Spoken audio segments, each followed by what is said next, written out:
Antidote, l'émission Solutions d'UGOP Radio. Bonjour à tous et bienvenue sur UGOP Radio, la radio du 12. Aujourd'hui, on est dans notre rubrique Antidote pour parler avec Anne-Laure Benato qui va nous parler donc de l'école des chiens guides de Paris. Voilà. Bonjour Anne-Laure. Bonjour. Peut-être qu'on peut commencer par est-ce que tu veux te présenter toi et puis c'est ça. Alors, moi, du coup, je fais partie de l'école de chiens guides de Paris, bientôt 2 ans. Ok. Voilà, j'ai été bénévole avant. Okay. Et je reste toujours bénévole le samedi matin pour faire des détentes. Des détentes voilà, avec les chiens. Avec les chiens et leurs maîtres. Trop bien. Du coup, dans le bois de Vincennes, qui est proche d'ici, du coup. Oui, c'est ça. Voilà. Super.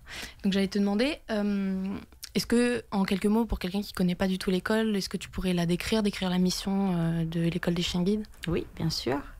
Alors, du coup, l'école de chiens guides, c'est une association qui est sous la loi de 1901. Ok. Voilà, donc elle est reconnue d'intérêt général. Ah, d'accord. Et habilitée à recevoir des dons, des legs, des assurances vie. Ok. Voilà. Très bien. Ok. Super. Et donc, sa mission, c'est de venir distribuer des chiens guides à des personnes en situation de handicap visuel, c'est ça ? C'est ça, exactement. Malvoyants ou non-voyants. Ok. Super, trop bien. Et quel serait votre public, public cible, même si c'est peut-être pas nécessairement le terme, comment est-ce que les personnes sont sélectionnées Alors après, elles sont sélectionnées, on va dire, il y a des rendez-vous déjà, okay. Il y a tout un process avant qu'un chien soit remis à un bénéficiaire. Du coup, avant. Oui, bien sûr. Voilà, on pourra en parler. Il y a des rendez-vous avec des personnes qui sont là pour les remises, pour le suivi. D'accord. Il y a des psychologues. Oui. Voilà. Avant, décider. Voilà, pour décider si la personne est en capacité d'avoir un chien. Ah oui, bien sûr. Ouais. Voilà. Ok. Et c'est sous demande de la personne c'est la personne qui démarche votre association pour avoir de l'aide. Ok. Ça marche. Et ouais, ok. Ça peut pas être distribué, disons, par un système de santé, un médecin ou quelque chose comme ça. Alors après, il y a des appels de certaines personnes qui pensent à leur famille ou des médecins qui peuvent nous appeler. Mais en règle générale, c'est le futur bénéficiaire qui fait sa demande. Ok, super, parfait. Et en quoi un chien guide peut... c'est quoi sa mission à lui ? En quoi il peut aider une personne en besoin ? Alors, pour la mission du chien guide, pour vous expliquer en gros, on va dire... on peut aller dans les détails aussi. Voilà, on peut aller dans les détails. Donc, le rôle du chien guide, c'est la relation, du coup, bénéfique, du coup, de l'animal avec... son maître, donc du coup une meilleure qualité de vie pour lui. Le chien guide, il apporte aux personnes déficientes visuelles une plus grande autonomie et surtout davantage de sécurité lors de ses déplacements. Ah oui, bien sûr. Ouais. Voilà, c'est comme on dit, c'est ses yeux. Oui, c'est ça, ça devient son regard à lui. Exactement. J'imagine que ça lui donne aussi peut-être un peu plus de visibilité dans la rue, où on peut peut-être plus le voir que lui tout seul. Du coup, les déplacements sont plus fluides, plus sereins. Ok, ça marche, super. Et donc, est-ce que vous direz qu'aujourd'hui, il manque un peu de sensibilisation autour du chien guide, ou c'est quand même quelque chose qui est assez connu par le grand public ? Je pense qu'il manque. Que ça manque, Ça manque. Il y a vraiment besoin que les gens soient sensibilisés au chien guide. Ouais. Du coup, c'est vrai que c'est pour ça qu'on propose aux gens de ne pas hésiter d'aller sur notre site bien sûr. internet, vraiment pour se renseigner, de même appeler directement. Ça, c'est pas un problème. C'est moi qui leur répondrai au téléphone. Du coup. Et voilà, c'est vrai que c'est important qu'on sensibilise le public. Oui, bien sûr, super. Et est-ce que j'ai vu... Déjà, excuse-moi. Avant tout, vous avez plusieurs sites dans Paris ou... Alors, du coup, on a le site de Paris qui est ouvert depuis 1987. Ok, ça fait longtemps. Donc, d'ici 2 ans, on fêtera les 40 ans. Les 40 ans, ouais. C'est ça. Voilà, donc, Et nous avons fêté les 10 ans en septembre de notre deuxième site, qui se trouve à Buc, donc où se trouve notre élevage. Ah oui, c'est ça. Voilà. Peut-être où naissent les chiots. C'est ça. Peut-être qu'on peut passer au travers un peu des étapes de vie d'un chien guide, de la naissance jusqu'à la retraite, j'ai vu. Bien Est-ce sûr. que tu saurais nous détailler un peu tout ça ? Je peux, il n'y a pas de souci. Alors, du coup, pour le parcours d'un chien guide, de leur 0 mois, de la naissance à leurs 3 mois, du coup, l'équipe de l'élevage fait suivre à chaque chiot un programme d'éveil et de sociabilisation, du coup.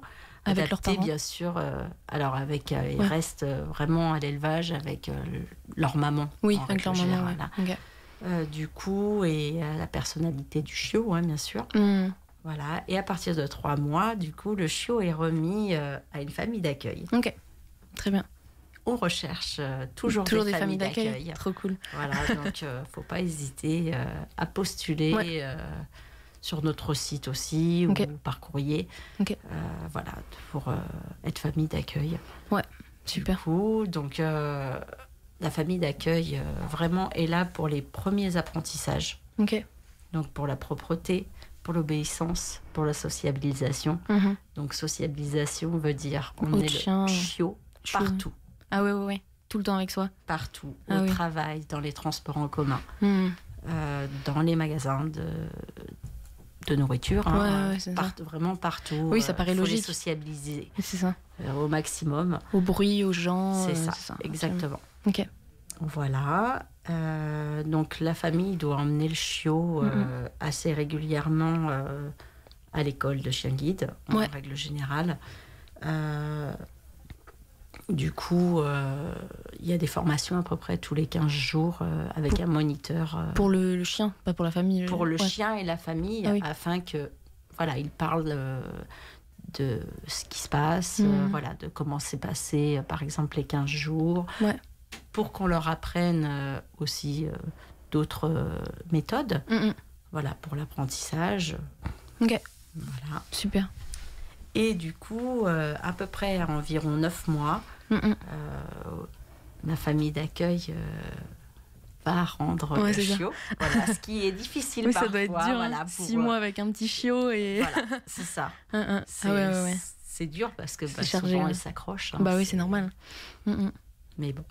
Voilà. Ça fait partie d'un beau process. C'est ça, exactement. Après, ils savent que c'est pour aider. Derrière, absolument. Donc, ouais, super. Tout à fait. Trop bien. Et les familles, à l'origine, est-ce qu'elles ont besoin de certaines compétences ou d'avoir une maison spécifique ou des choses comme ça, ou ça peut être à peu près n'importe qui? Non, c'est n'importe qui, on va pas dire. Non, mais alors, il ne faut pas habiter au plus du 2e étage sans ascenseur. Ok. Ah oui, ok. Déjà, parce que il faut porter les chiots. Oui, je me doute. On ne peut pas les faire monter les escaliers. Ok, d'accord. Voilà, donc c'est le petit critère. Voilà, c'est vraiment le critère qui est très important. Ok, ouais. Et puis après, oui, vraiment être très disponible. Ouais, très disponible, parce que si tu as des formations de semaines. C'est ça. Ouais, bien sûr, je comprends. Et puis, comme il faut l'emmener partout. Ouais, il faut avoir une vraie volonté. C'est ça, exactement. Super. Comme on dit, un chiot, c'est comme un bébé. Ouais, c'est clair. C'est 6 mois. Souvent, les personnes peuvent s'imaginer que c'est un chiot, c'est facile. Mais non. C'est clair. Et puis, bon, là, c'est différent d'un chiot qui deviendra un chien de compagnie. Bien sûr. Là, c'est vraiment pour qu'il devienne chien guide par la suite. Il y a une éducation. Et du coup, justement, après, au bout de ces 9 mois, il part à l'école à nouveau? Au bout de ces 9 mois, du coup, l'élève chien guide, parce que du coup, ils ont un petit dossard qui... Trop mignon. Voilà, où il y a écrit élève chien guide. Ok. Voilà. Et du coup, il passe son certificat d'entrée en éducation. Ok. Voilà, donc il est principalement évalué sur ses capacités d'apprentissage, sur son équilibre émotionnel. Ok. Parce que des fois, ça ne convient pas. Oui, bien sûr. Ça peut arriver des chiots qui... Très stressés ou des choses comme ça. Stressés, mais qui ne pourraient pas convenir... à la pratique de chien guide, quoi. Voilà, tout à fait. Bien sûr. Donc, quand on a vraiment ce genre de cas, on peut les proposer sur d'autres associations, comme Acadia, qui sont pour les chiens qui aident les personnes diabétiques. Oui, c'est ça, je veux dire, avec d'autres problèmes, épilepsie, handicien, voilà. Bien sûr. Ah, super. Voilà, avant qu'il soit proposé à l'adoption. Oui, si à la SPA ou des choses comme ça. Alors, nous, on ne propose rarement, on ne proposera pas à la SPA. Hein. Oui, bien sûr. Après, ce sera mis à l'adoption pour un public oui, directement. extérieur. Ouais. Je comprends. Ok, mais super. Bon, avant de passer sur l'adoption, si vraiment ça ne fonctionne pas, on essaye quand même. J'imagine.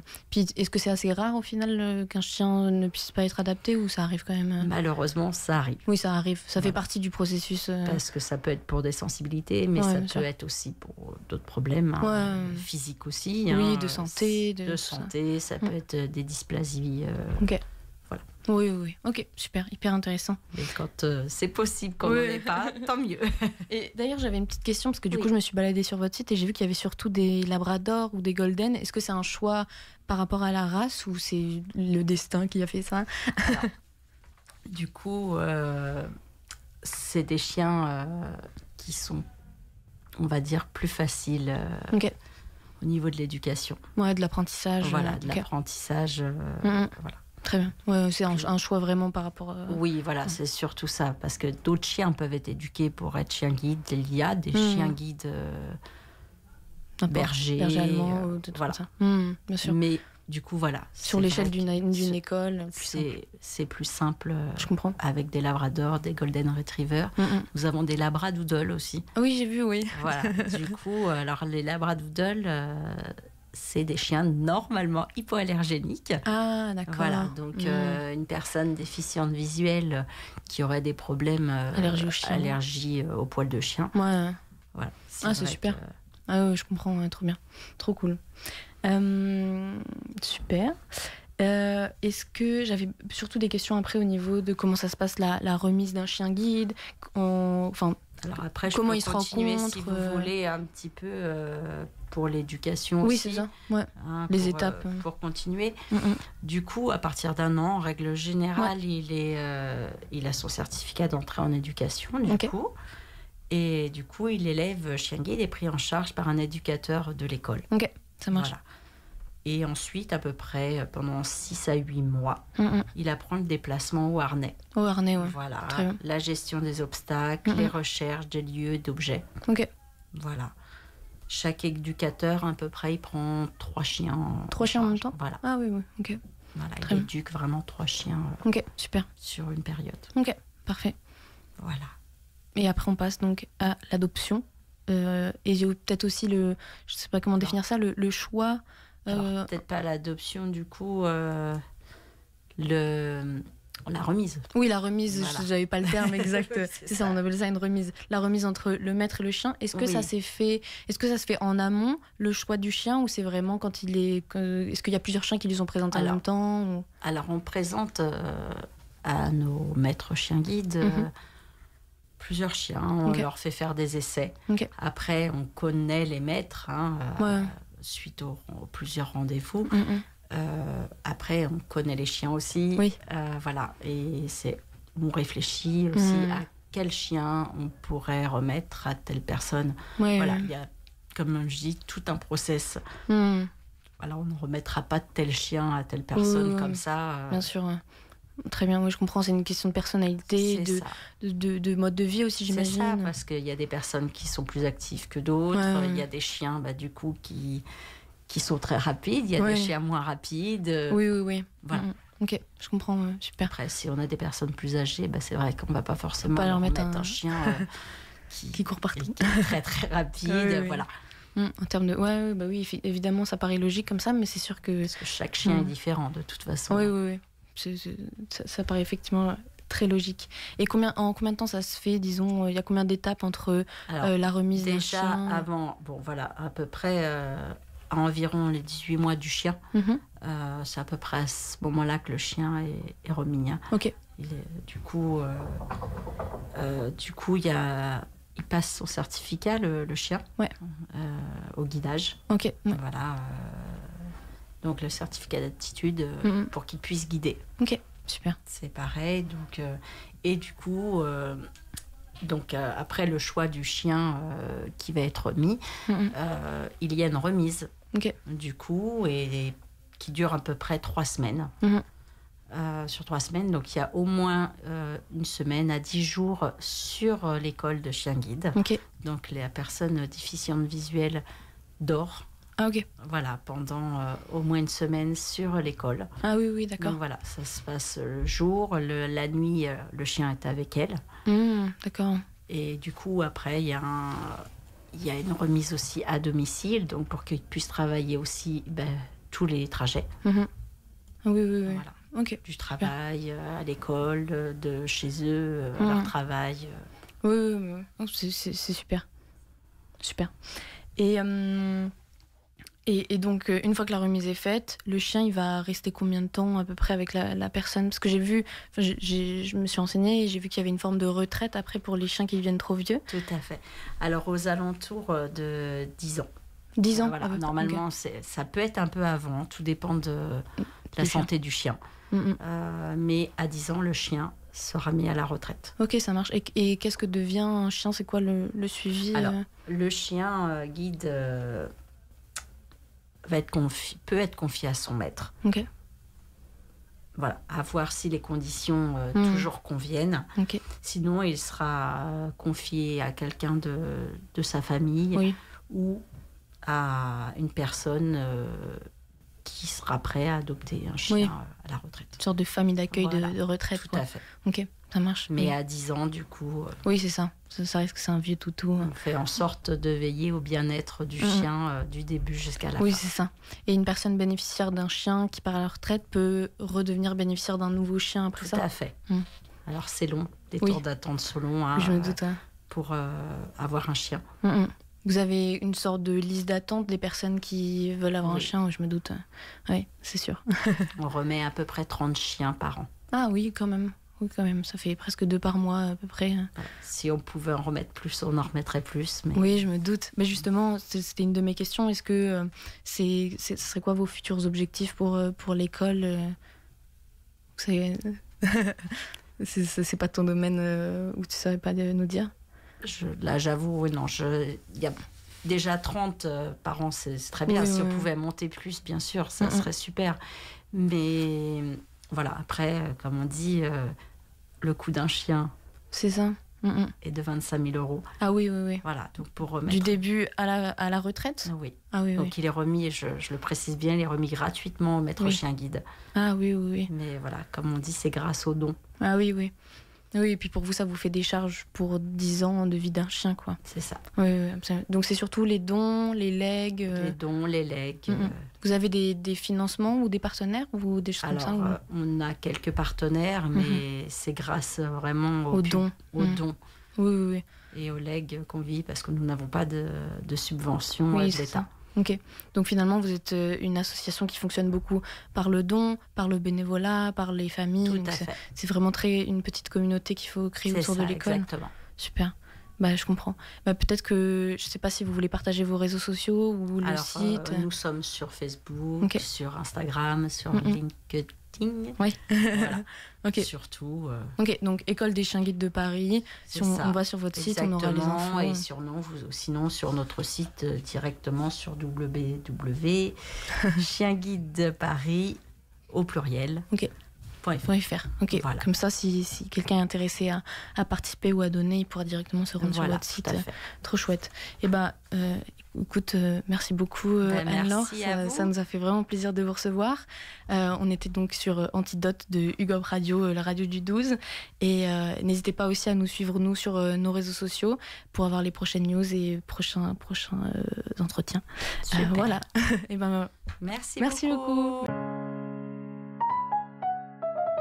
Antidote, l'émission Solutions d'UGOP Radio.